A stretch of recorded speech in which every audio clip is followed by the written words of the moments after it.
Hello everyone.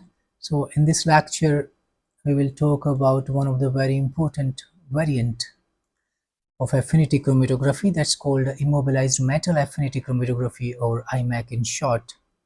So in IMAC, metal ions are immobilized to the solid surface. This is a agarose or some polysaccharide bead, and metal ions like copper, nickel, cobalt, they are immobilized using a linker chemical in this stationary phase. So using this method, you can purify proteins which interact with the metal ion. Generally, histidine and cysteine amino acids in protein, they interact with the metal ion.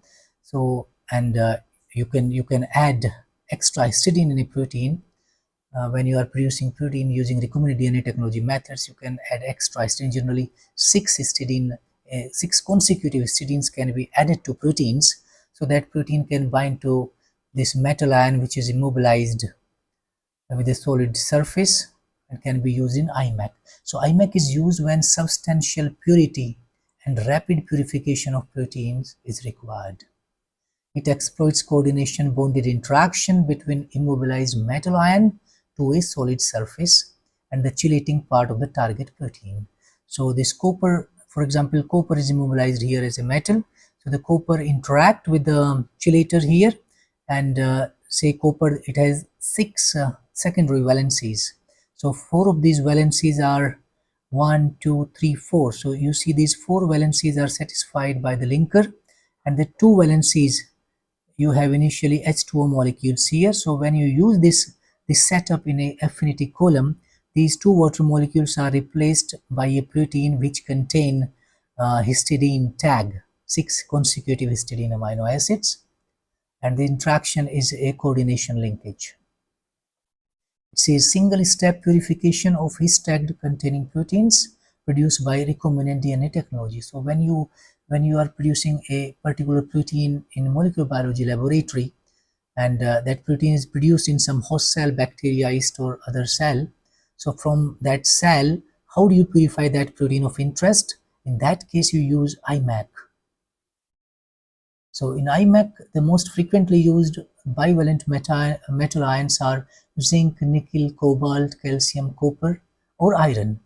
And nickel and cobalt, they are most commonly used in laboratories in IMAC.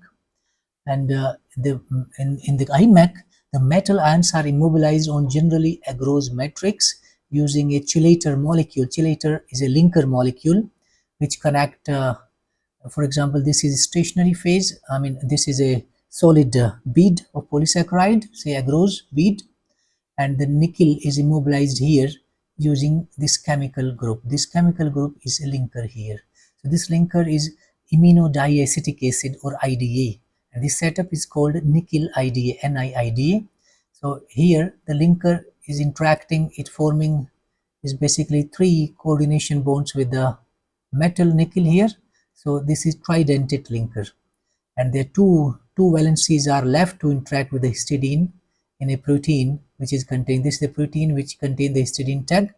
So this histidine tag interact with the nickel ion. In case of nickel IDA, there are 2 histidine which are binding to nickel ion, whereas there is another linker called NTA, nitrilotriacetic acid, that's also very commonly used in molecular biology labs. The NTA forms is a tetradentate. Tetradentate linker means it has 4 groups which interact with the nickel ion and immobilize nickel to the solid surface, and the 2 valencies are again left to interact with the histidine tag. Another linker is TED, carboxymethyl diamine. So in case of TED, this is a pentadentate linker. Pentadentate means there are 5 groups which interact, and only 1 valency is left to interact with the histidine tag. So TED does not bind very strongly. That's why to the histidine tag, and not very commonly used in the laboratory. So nickel NTA and nickel IDA, they are the common one. The most common form of histidine tag is 6 consecutive histidines. When you have 6 consecutive histidines, that has optimum interaction with the nickel immobilized on a solid surface. And the interaction between nickel and the histidine tag varies from the binding constant 10 raised to the power minus 6 to 10 to the power minus 8 molar at neutral pH. So you require 6 histidine to have optimum interaction with the immobilized nickel. There are minimum 6. So IMAC can also be used for purification of phosphoprotein and phosphoamino acids. So when you are using phosphoprotein purification, in that case, use a trivalent metal ion like iron Fe plus 3 or aluminium plus 3 or gallium plus 3. They are preferred. And for metalloprotein separation, metalloproteome analysis, zinc, nickel and cobalt, they are preferred in IMAC column. So for a phosphoprotein, for example, this is a protein containing phosphate group. The phosphate group, the oxygen atom of the phosphate that can interact with the immobilized metal, and therefore phosphoproteins are also purified using IMAC. So 6 histidine. So the protein you want to purify is must have 6 consecutive histidine, at least 6 consecutive histidines on the C terminal or N terminal. It's called histidine tag. So this histidine tag can be incorporated into the protein before production of the protein into a suitable host. So once you have this histidine tag protein that can interact with the nickel immobilized to the solid surface, and this protein can be purified using IMAC. In fact, most of the proteins which are produced in laboratory, they are produced with a histidine tag, and IMAC is used to purify them. So how do you tag protein? Just a brief overview. So this is, for example, a protein. All the protein don't look like these balls, but just for depiction purpose.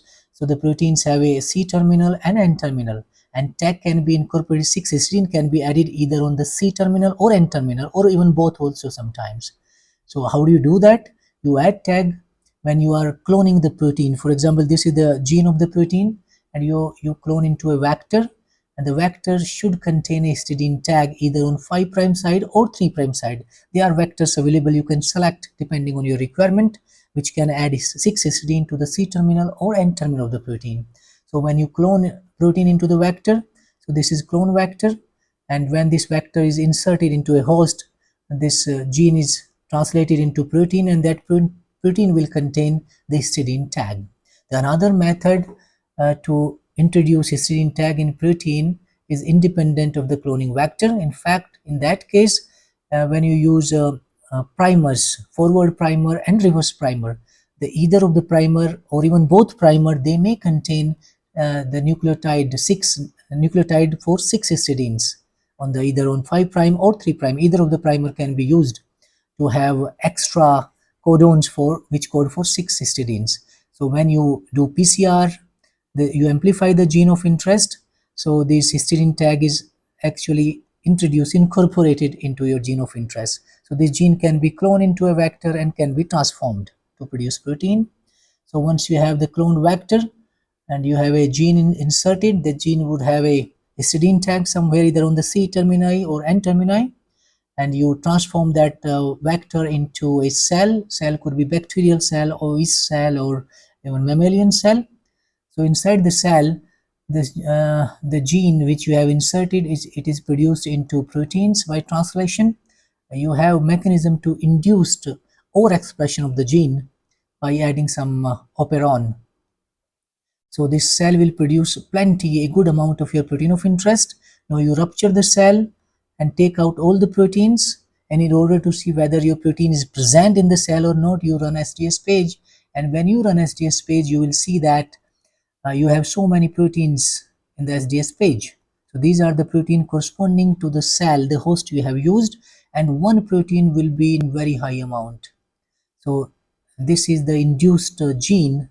This is the protein of your interest. You can calculate its molecular weight in SDS page and confirm that this is the one, because you have done induction of the gene expression. So naturally the protein coming from the gene would be too high in amount, which can be visualized like this in SDS page.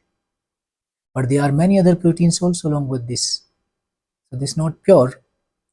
So this is not pure, but it is different than other protein in the way that it contains histidine tag. Other protein do not have histidine tag. So what do? You run an IMAC column in order to purify this. So you take the cell extract, you prepare a column where you immobilize say nickel-NTA, and then you load all the protein extract, the cell extract in this column.